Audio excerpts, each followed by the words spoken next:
সৈয়দনা ইব্রাহিম ওনার ছেলে ইসমাইলের দেখতে গেলেন। ওই দিন বাড়িতে সৈয়দনা ইসমাইল বাড়িতে নাই, বনে গিয়েছে শিকার করার জন্য। বাড়িতে সৈয়দনা ইসমাইলের বিবি সৈয়দনা ইব্রাহিম ঘরের দরজার বাইরে থেকে সালাম দিয়ে বললেন, আসসালামু আলাইকুম। ভেতর থেকে কর্কশ গলায় একটা মেয়ে সালামের উত্তর দিয়ে বলল, ওয়া আলাইকাস সালাম। জিজ্ঞেস করলো সৈয়দনা ইব্রাহিম, মা কেমন আছো?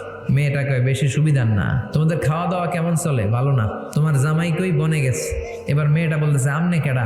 সৈয়দনা ইব্রাহিম বলে, আমি কে চিনবা না? স্বামী যখন বন থেকে ফিরবে তোমার স্বামীর একটা সালাম দিবা, বলবা ঘরের দরজার চৌকাটটা যেন তোমার স্বামী পাল্টে দেয়। এই কথা বলে ইব্রাহিম চলে গেলেন। ইসমাইল আসার পরে বিবি বলতে আরম্ভ করছে, দুপুরবেলা একটা বুড়া আইছিল। বুড়া সৈয়দনা ইসমাইল বলে, কোন বুড়া আসছে?